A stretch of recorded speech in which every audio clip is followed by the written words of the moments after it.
Assalamualaikum warahmatullahi wabarakatuh.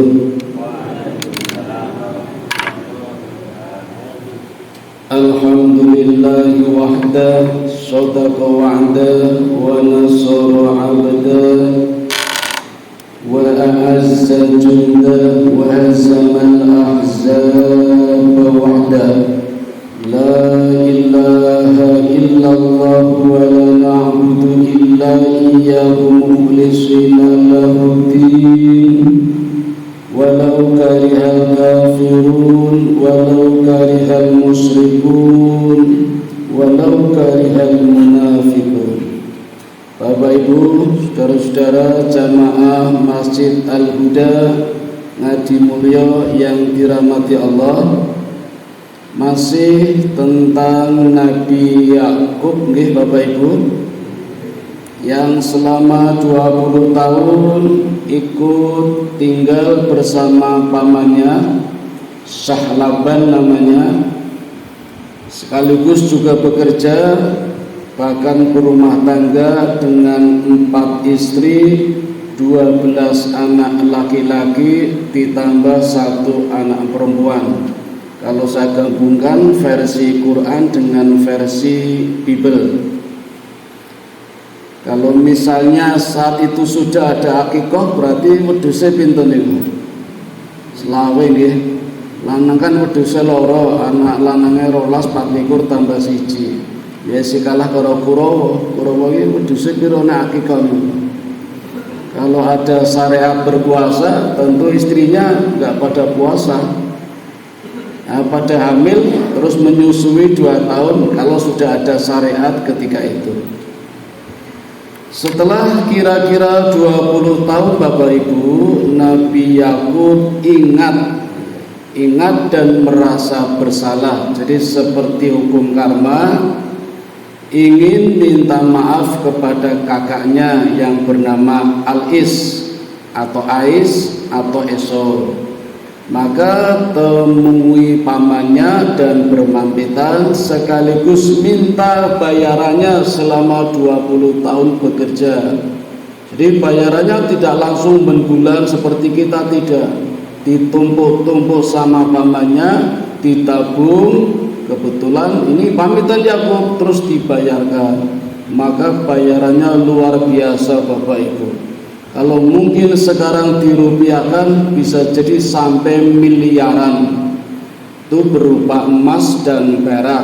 Masih ditambah hewan-hewan, kuda jantan, onta jantan, keledai jantan, bahkan sampai 250 biri-biri. Banyak sekali, memang kaya raya ini. Semuanya dikasihkan.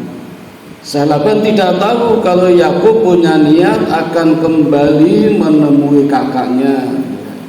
Padahal dulu kan kakaknya mengancam, bahkan punya dendam dan bersumpah akan membunuh Yakub setelah bapaknya Nabi Ishak meninggal.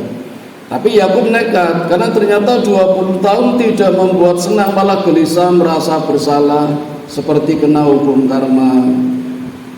Maka sebelum berangkat, Sahlaban berpesan kepada Yakub, "Wahai keponakanku, sudah cukup ya, tidak perlu menikah lagi." Nah, maka kata-kata paman Sahlaban inilah yang membatasi adanya poligami. Cukup tempat saja, tidak berlebih. Dan jagalah, didiklah anak-anakmu. Kalau bahasa kita, jangan sampai berantem. Jadi Yakub ini nanti menjadi figur bagaimana susahnya mendidik anak-anaknya yang laki-laki 12, 1 perempuan, ternyata sulit sekali. Maka dipersiapkanlah pemberangkatannya menuju ke kediaman aslinya untuk menemui kakaknya yang bernama Esau. Setelah siap, Nabi Yakub memerintahkan kepada para budak dan pelayannya. Jadi Yakub juga punya budak, cuma pelayan. Diminta berangkat duluan dengan membawa hewan-hewan tadi yang begitu banyak, sementara Yakub bersama istri dan anak-anaknya menyusul akan mampir dulu. Kelingan boten Bapak Ibu mampir kemana? Dulu Yakub pernah berjanji ketika perjalanan berangkat ke Sahlaban dari Palestina menuju Irak di kota Padang Aram, kan sempat mampir istirahat sampai tertidur di atas batu dan batunya menjadi bantalnya. Ketika itulah Yakub bermimpi berbicara dengan Allah. Apa pembicaranya kalau kita masih ingat? Allah akan menjadikan tempat tidurnya Yakub menjadi kerajaannya. Batunya akan menjadi singgasananya dan Allah akan mengkaruniai keturunan yang begitu banyak. Ingat itu, maka Yakub akan mampir dulu menemui batunya tadi, karena batunya sempat ditandai, sempat ditulisi, besok kalau aku sukses, kalau bahasa kita, aku akan mampir di tempat ini. Jadi budak dan pelanya berangkat duluan, Yakub mampir di sini. Yang mana dulu ini? Budak-budaknya, pelanya sampai ke rumah kakaknya Yakub, Esau. Maka Esau bertanya, ini hewan piaranya siapa yang begitu banyak? Budak-budak Yakub ini mengatakan, kalau ini adalah milik budakmu. Siapa budakmu? Yakub. Jadi Yakub minta pesan kepada para budak dan pelayan, kalau ditanya, aku adalah budakmu, budaknya Esau, padahal adiknya. Apa tujuannya? Agar bisa meredam dendamnya. Kan dulu punya dendam ingin membunuh. Itu tujuannya minta maaf biar diampuni. Maka katakan saja, inilah hadiah-hadiah dari budakmu. Maka diterima hadiahnya. Nah, sekarang kita ke Yakub dulu. Ketika Yakub sampai di tempat dulu pernah beristirahat, tempat itu sudah ditempati oleh seorang raja dan pasukan-pasukannya yang bernama Raja Saljam. Minta upeti, kalau memang mau menempati di sini bayar upeti. Nabi Yakub tidak mau, maka terjadilah pertempuran, perkelahian antara Nabi Yakub dengan Raja Saljam dan pasukannya. Bisa ditebak Bapak Ibu kira-kira yang menang siapa? Ya Yakub, kan kemarin Yakub juga mengalahkan Allah, mengalahkan malaikat itu. Dalam kitab Tanah luar biasa ya, Allah saja dikalahkan, malaikat Israel saja dibanting itu. Dan ketika malaikat Israel jatuh mengenai pinggangnya, punggungnya Yakub, maka Yakub kena tulang ekornya sehingga Yakub menjadi buta. Ini di dalam kitab Tanah, kitabnya orang-orang Yahudi. Dan memang kenyataannya terganggu pandangannya sampai buta. Jadi nanti ada dua alasan kenapa Nabi Yakub buta. Yang pertama ini kejatuhan malaikat, ini menurut kitab Yahudi Tanah. Tapi nanti juga ada sebab musabab kenapa Nabi Yakub buta. Sabar ya. Pertarungan ini dimenangkan oleh Nabi Yakub, maka sejak itulah tempat itu menjadi tempat kekuasaannya Yakub. Jadi pas mimpinya, kalau memang yang memberitahu Allah kan nggak pernah meleset itu.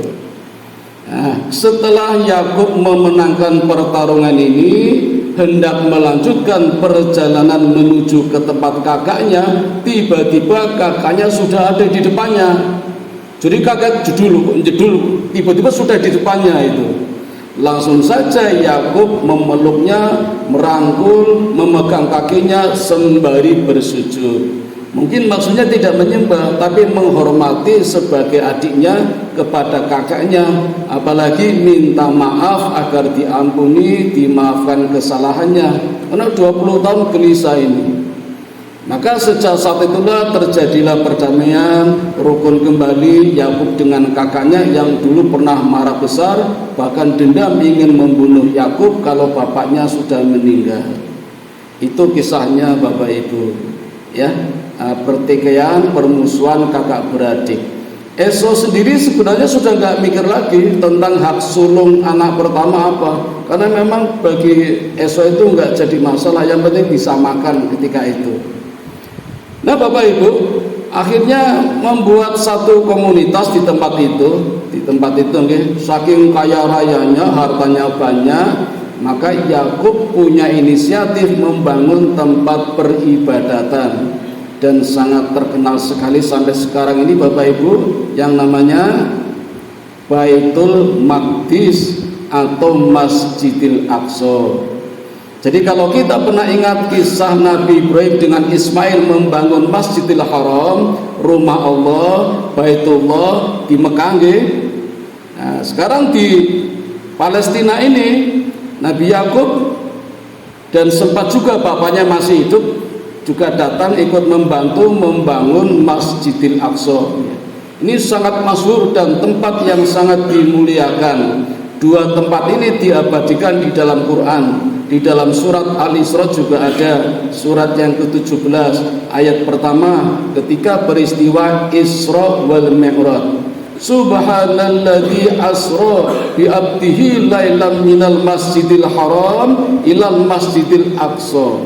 Segala puji bagi Allah yang telah memperjalankan hambanya bernama Muhammad sallallahu alaihi wasallam ketika malam hari dari Masjidil Haram sampai ke Masjidil Aqsa. Itu perjalanan Isra. Masjidil Haram dibangun oleh Nabi Ibrahim beserta anaknya Ismail. Masjidil Aqsa dibangun oleh anaknya Nabi Ibrahim bernama Ishak bersama cucunya bernama Yakub atau anaknya Ishak. Luar biasa Bapak Ibu, keluarga Nabi membangun rumah suci yang sampai sekarang dimuliakan Allah. Masih ada waktu ya? Kita tambah sedikit.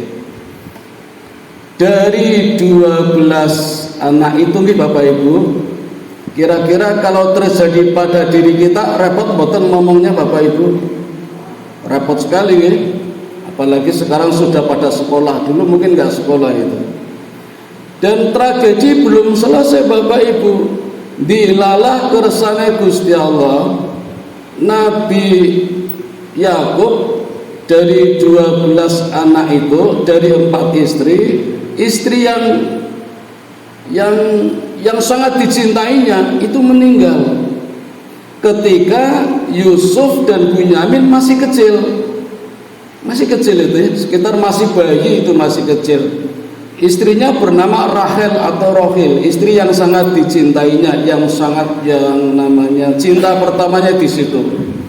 Ya, dinikahi kedua, tapi memberikan anak yang keempat, yang terakhir, anak yang ke-11 dan 12, Yusuf dan Bunyamin meninggal. Maka sedih pula Yakub ini. Tapi dengan meninggalnya istri yang tercinta ini, kecintaan terhadap Yusuf dan Bunyamin makin menjadi-jadi, sehingga membuat saudara-saudara yang lain cemburu itu. Termasuk istri pertamanya yang bernama Lia juga cemburu. Nah, maka sembunyi ataupun terang-terangan tetap kelihatan permusuhannya. Apalagi anak yang lain sudah gede-gede. Anak dari istri pertama, Laya itu kan anaknya 6 laki-laki semua udah gede-gede Bapak Ibu. Yang namanya Lewi sudah dewasa, apalagi yang namanya Yehuda. Ini kakak yang paling jahat, ini namanya Yehuda ini. Cemburu. Kenapa yang disayangi, yang dicintai di alam-alam justru malah yang paling kecil? Sebenarnya sangat wajar, orang ibunya sudah meninggal. Tentu kasihan kepada anak, apalagi masih kecil. Yusuf masih bayi sampai tumbuh masa anak-anak, sangat dicintainya. Apalagi Bapak Ibu, pada suatu malam Yusuf cerita kepada bapaknya, kepada Yakub, bermimpi. Mimpinya tidak main-main Bapak Ibu. Nabi Yusuf mimpi melihat 11 bintang, matahari dan bulan bersujud menyembahnya. Mimpinya ini ada di dalam surat Yusuf Bapak Ibu. Inni ra'aitu ahada asyara kawkaban wasyamsa wal qamara ra'aituhum li sajidin. Banyak ahli tafsir yang menerjemahkan berbagai macam variasi. Yusuf melihat ada 11 bintang. 11 bintang ini siapa? Dugaannya saudara-saudaranya. Kan anaknya 12. Yang 11 itu ya saudaranya. Siapa betul nama-namanya? Ruben, Simon, Lewi, Zebulon, Naftali, dan Gad, Aser, sinten malih. Ini masih kurang baru 9 ini. Bunyamin masih kurang lagi. Issachar, Yehuda 11 itu. Jadi 11 bintang itu saudara-saudaranya. Matahari, nah matahari siapa ini? Ulama menafsirkan Nabi Yakub sebagai mataharinya. Ada juga yang menafsirkan, tapi ini belum terjadi, esok hari suatu ketika ada raja yang akan memungutnya dan menghormatinya. Ada juga yang menafsirkan perdana menterinya yang menyembah Yusuf, takluk ya, bahkan memberikan kekuasaan kepada Yusuf. Ini kan misteri ini ya, karena mimpi kan belum terjadi ini. Bulannya siapa? Ada juga yang menafsirkan saudara yang perempuan yang bernama Dina, atau juga ibunya yang bernama Ribka, istrinya Nabi Ishak ya. Itu yang mungkin ditafsirkan sebagai bulan. Itu diceritakan bahwa Ibu dengan polosnya, namanya anak kecil ya, usia 4 tahun, jadi sudah mulai bisa berjalan, cerita dengan lugunya. Bapaknya pesan Yakub, jangan ceritakan kepada saudara-saudaramu, namanya anak. Ya seperti anak kita nonton film Superman, ya cerita Spiderman, ya cerita. Anak-anaknya, saudaranya tahu semua, maka kebenciannya semakin mendalam, bahkan semakin tinggi, dan mereka sering bermusyawarah tanpa Yusuf ingin mencelakakan bagaimana caranya biar kecintaan terhadap Yusuf berkurang, kembali kepada saudara-saudara yang lain. Ini tokoh utamanya Yehuda ini, anak yang paling besar dari anaknya istri pertama Laya. Yang lain diajak bermusyawarah bagaimana cara membunuhnya. Ada yang usul kita bunuh secara langsung saja, dihantam apa ditusuk dengan pedang. Ada juga kita bunuh secara tidak langsung, disakiti atau dibuang kemana. Itu ketika rapat seperti itu, Yusuf itu dengar itu. Yusuf mendengar, oh, mau membunuh saya, mau menusuk saya mau dibuang kemana. Adapun cara yang ketiga, dibuang ke dalam sumur. Ini rencananya ini. Bagaimana caranya? Ya caranya kita berpura-pura. Maka diatur satu strategi, mencari binatang, disembelih, bajunya diciprati darahnya binatang tadi. Karena kebetulan Nabi Yakub buta, pandangannya terganggu, jadi tentu tidak bisa melihat kejadiannya. Cuma mungkin baunya masih, kan sempat curiga itu Yakub, kalau memang darahnya Yusuf tapi kok baunya darah binatang, sempat curiga juga itu. Tapi kan sebelah saudara Yakub sampai memohon minta maaf, ya berpura-pura acting. Nah, ini Bapak Ibu, ciri-ciri orang Yahudi itu memang pinter acting, itu berpura-pura dengan berbagai cara untuk mengelabui itu. Sampai akhirnya Yakub percaya tidak percaya, akhirnya juga berpisah dengan Yusuf, di mana Yusuf diceburkan ke dalam sumur yang dalamnya dari atas sampai tidak melihat dasarnya. Itu sumur air payau. Yakub raja Bapak Ibu, punya kekuasaan, maka seluruh penduduk negeri itu disebarkan mencari Yusuf. Sebenarnya Bapak Ibu, penduduk pun sudah curiga, karena semua tempat sudah disisir, Yusuf tidak ketemu. Tinggal satu tempat yang belum didatangi, yaitu sumur air payau.